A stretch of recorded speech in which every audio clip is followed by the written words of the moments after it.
wish I had sunglasses, but there's some in your bag. It's always interesting, John.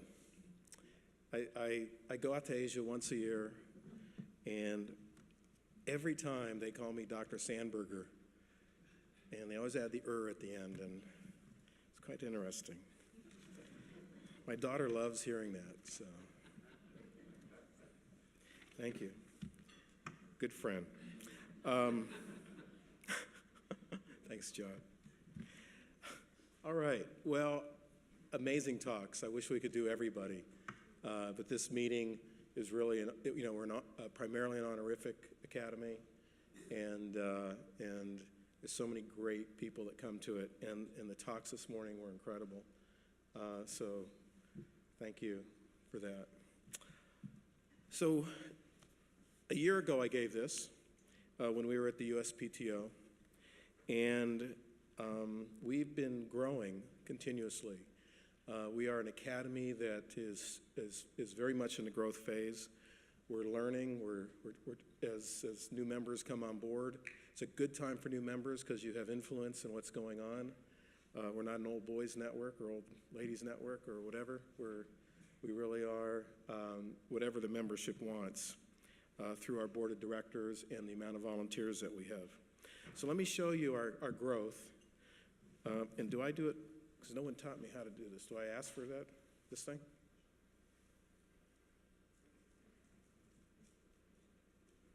Okay. So, clearly there are two aspects to the Academy that are extremely important to us as our base. And that is, of course, our relationship with the United States Patent and Trademark Office, as well as our relationship with universities around the world, primarily in the United States.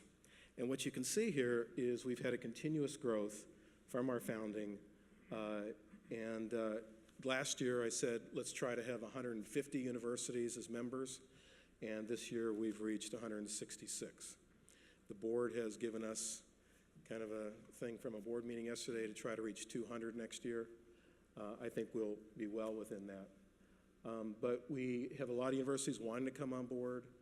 Again, the idea is that they follow the mission of trying to really be involved in cultural change at their institutions and support of academic inventors. We've had some milestones. We've had, all the Ivies have joined. We have most of the Big Ten. We have a lot of great other universities. We have states. Florida now has every single university in the state of Florida. I think Missouri has it. There's a number of states, Kansas, where they've all joined. And this is just a great thing to see as we move forward in this country. Here's the states that we're in now. You can see that we have 43 states and Washington, D.C.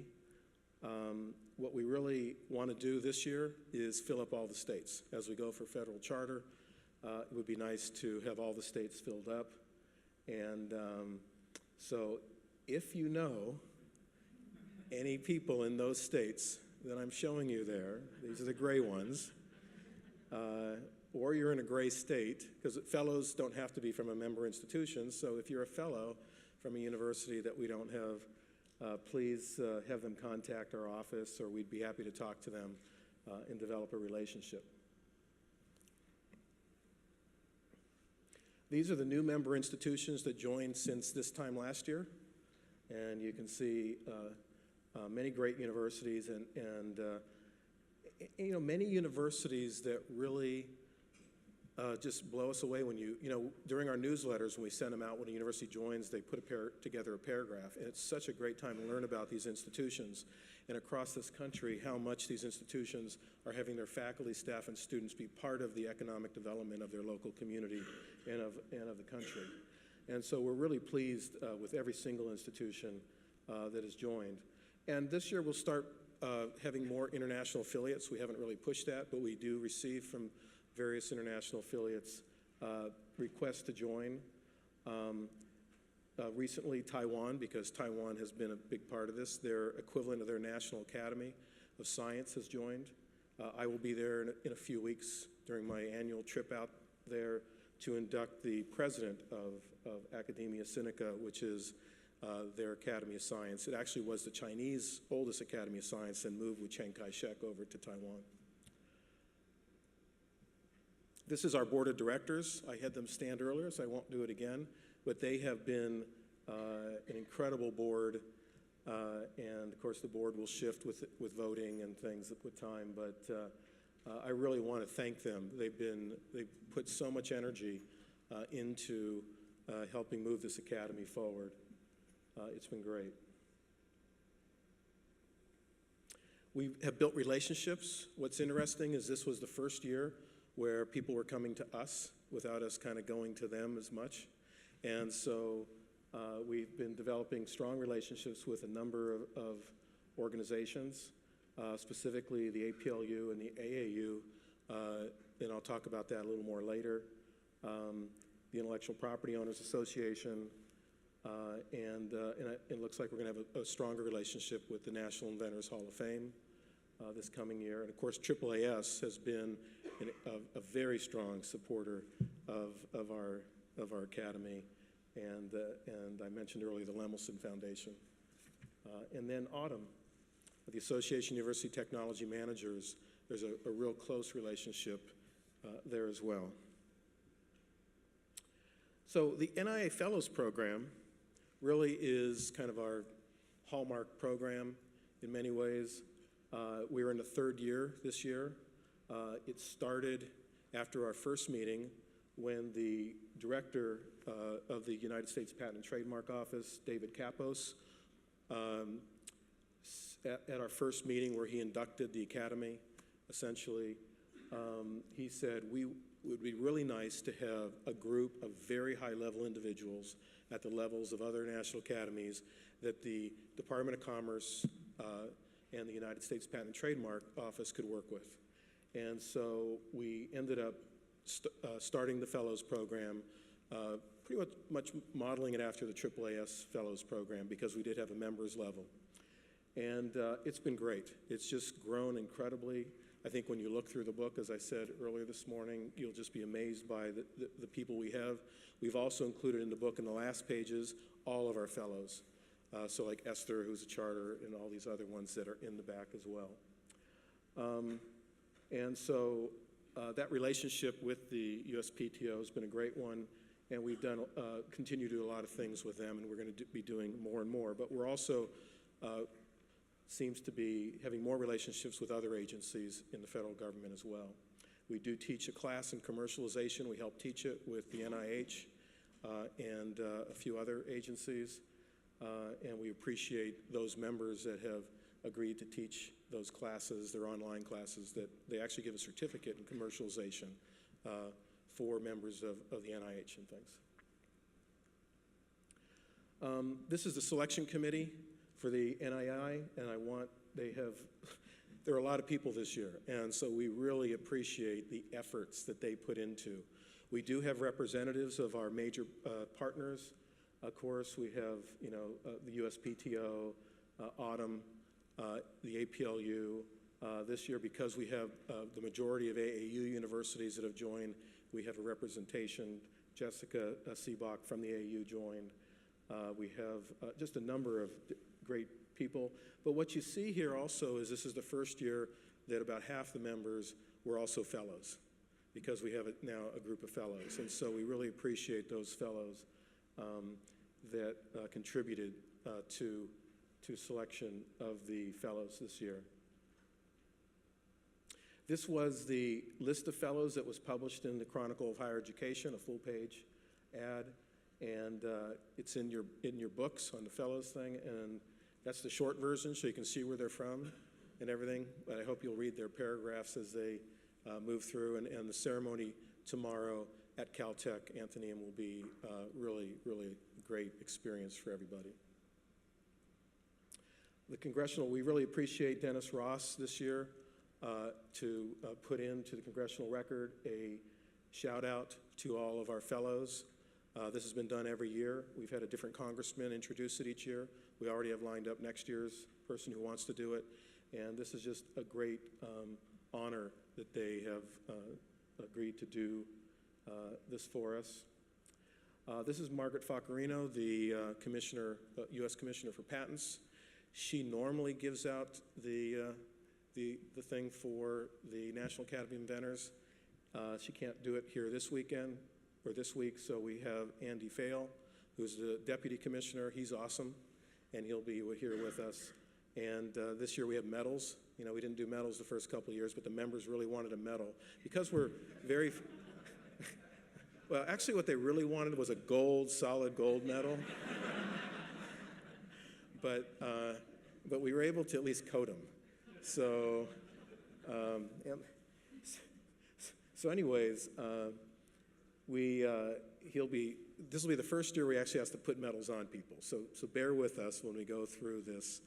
Should be a lot of fun. They'll still get the trophies that everyone likes, and they'll get their rosette pin and a certificate suitable for framing. But it's going to be great. She will be with us for sure next year when we're back at the USPTO. The relationship we have with them is that we do the USPTO every other year. We do a university area every other year. So we will be looking for universities that want to do the year after. We've had a few people that have approached us and different kind of, now that we've got a lot of universities, are kind of coordinating, kind of like California did here. So if you want to have the academy at your area, please let us know.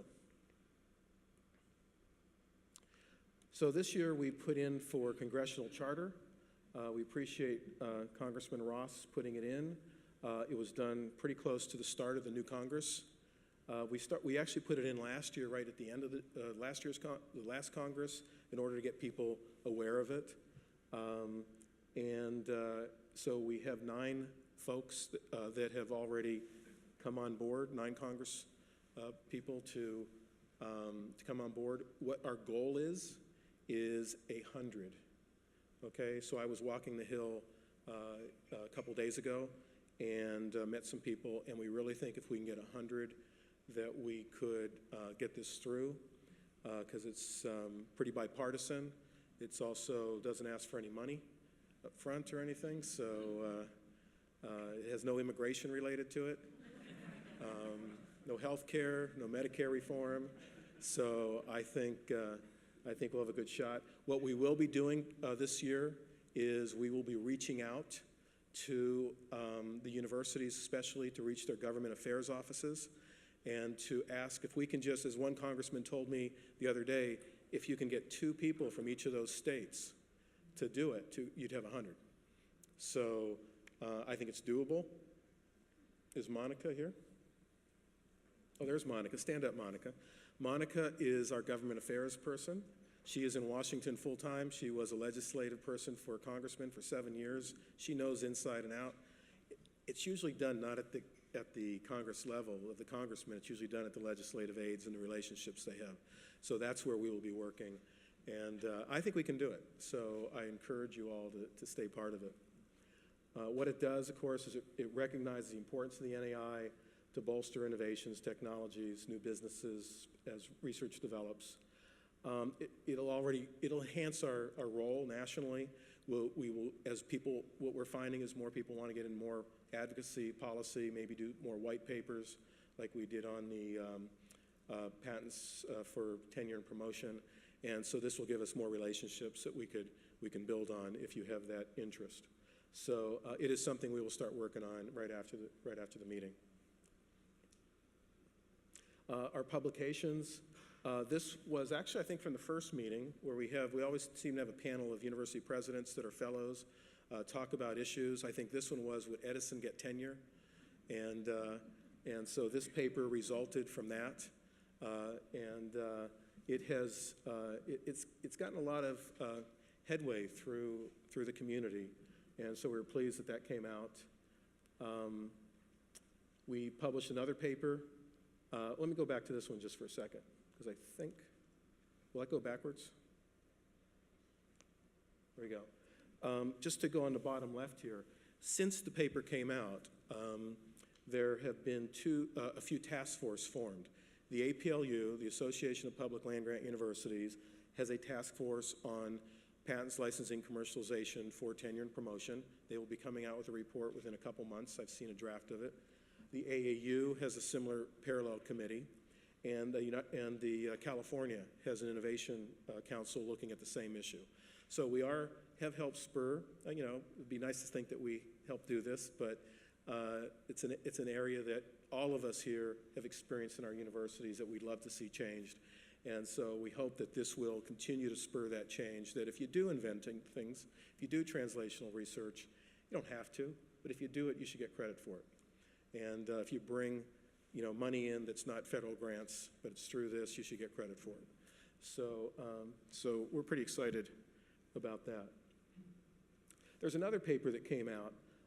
Actually, Valerie was the lead author. Valerie was, where's Valerie? There you are. Valerie, at the time, was the executive director of AUTUM, the Association of University Technology Managers. And this was a very important issue because our tech transfer offices across the country are getting attacked by their budgets. As budgets get tight, the tech transfer offices are usually, as a research vice president, it's the one you have to think about. It's not compliance, it's not sponsored research, it's, maybe there's some fat in there. And so this was a reason that they put out together to really talk about what are the other advantages besides royalty payments and to really, and license fees for having tech transfer, that it really is as vital as a sponsored research office, et cetera. So I encourage you, if you need to get some ideas about that, to go to that paper. We also had a letter in science that got published this year. It was really based on, this is just part of it here, where we talked about the NAI Fellows Program primarily, but what it stemmed from was that when you really look across, especially the National Research Council has a list of honorific, high honorific awards, and there's for academics, and there's 3,000 of them, believe it or not. And you know what, how many there are in invention and innovation? There's a handful. And I think most of them Esther put on her board that she had, but there aren't that many. And so the idea was that with our academy, we've increased it significantly to really provide these honorific awards.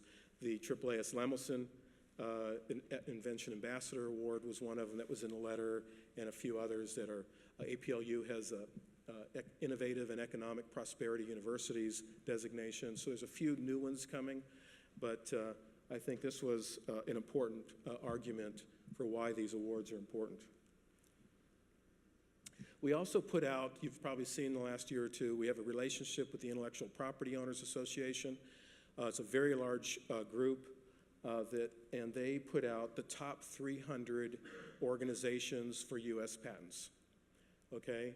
And when you read that, there are 13 universities in it, okay? IBM's always seems to be number one, but there's 13 universities. So we were very curious, we met with them, and we wanted to know how do the universities do? So we got the data, they get the data directly from the USPTO under a certain format. So we partnered with them to look at universities. We came out with the top 100 list worldwide of universities for US patents. This has really taken strong hold. We get a lot of letters from people, how can they increase their patent numbers, et cetera. We're not counting all their patents, we should be 2 points higher. When you start getting in these ranking things, it can be quite interesting. So we put this out. April, over there, April Turley helps run this. She has a relationship with the IPO. And the new one comes out in June. So in June, we'll have the 2014 rankings. I think what you'll notice, I think we've done it for the last 2-3 years, is the number of American universities is decreasing. The number of foreign universities, especially Asia, Israel, and a few others, is increasing. So it really tells us, again, something about how important STEM education is, and teaching our children earlier on about this aspect is in this country. We do the journal. We'd like to see it grow more and more. We will be meeting tomorrow morning. There are some opportunities that we'll be looking at to grow the journal, such as kind of basing it the way PNAS used to be, where fellows could accept and reject. We'll be discussing that tomorrow, as well as open access and a number of things. So We do an issue out of this meeting. A number of you were invited to write articles. We ask you to please do so. If you're interested in writing an article, please do so. We'd appreciate it. Who's handling that issue, the special issue? Is Nasser doing that again, or? Don't know, so. We have just developed a membership guide. It has gone to the board of directors for the first time yesterday. They will be making comments on it, and then we will be passing it out to the membership. This is, again, at the request of what are the benefits, what can members get involved with, et cetera. So that will be coming out very shortly. And then initiatives for the coming year. Really what we want to do, continue to promote entrepreneurship and cultural change in tech transfer at universities, government, and nonprofit research institutes. We're not just universities, we are not-profit research institutes. There are a number of cancer centers, a number of things that are members. Also governmental entities can become a member, federal labs can become a member, and we can honor those individuals with fellowship or membership at those places. We want to support, again, patenting and commercialization activities as being recognized at these institutions. We want to continue to foster the friendships and collaborations with the various societies and agencies. We want to increase the number of member institutions, as I mentioned to you, and grow and develop institutional chapters. One of our mechanisms here is to have the universities really reach out to their inventors as part of their chapter mechanism. A lot of our universities have chapters of their members to really help with education, with connections with their TTO office, and with support of their business incubators and things, so very important. And then tap our membership talent pool for advisory roles with government and academia. This is an area that will grow, I think, significantly in the next few years, and so we're pleased on that.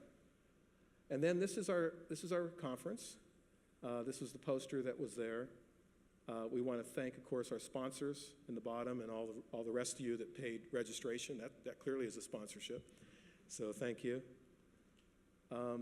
If you're going to Twitter anything, okay, it's hashtag NAI 2015. I had never thought in my career I'd be saying anything like that, but if you're going to Twitter anything, this is what you do.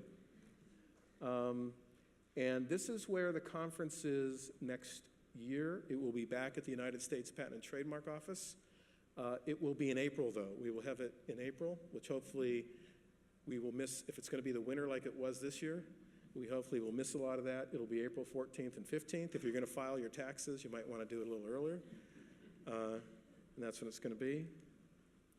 I want to thank our host chapters, which is Caltech, and Maury is out here somewhere. Thank you so much for everything you've done with Caltech here. Just amazing. Thank you so much. And University of California, Los Angeles, and USC, thank you as well. These are our conference sponsors. I mentioned a few, but we want to thank them greatly. Again, the Florida High Tech Corridor, Lemelson Foundation, Thomas Jefferson University, some law firms, patent law firms that some of them are here today. I've met them. Thank you very much for your generosity. Draper Labs, Culper and Company. They're I like to call them a headhunting firm, but are you out here? There you are. Thank you so much. And of course, my university does it out of the labor of love, so thank you. Again, a thank you to the USPTO, again, Caltech, California Science Center. This hotel, people like the hotel? Yeah. Pretty amazing, isn't it? Pretty amazing. Everywhere I walk, I think my wife would like that. I wish she was here. It's pretty cool. And the Caltech Office of Tech Transfers, Fred here, but thank him for us and his people. The planning committee, the member institutions, all that have made the conference possible. And then, of course, finally, my staff. This is Kira, Lauren, Jerry, Judy, Eddie. Anything you need, they are here. They've come out, and so any help that they can give you would be great. And then tonight, to infinity and beyond. Notice I said he kind of looks like Buzz Lightyear, doesn't he? there. So that's Garrett. And so I'm really looking forward to this event. What I didn't tell you was there will be, for those like Howard over there, there is a whiskey tasting thing there. So anyone that's into that, they'll have some high-level scotches to taste. So thank you very much.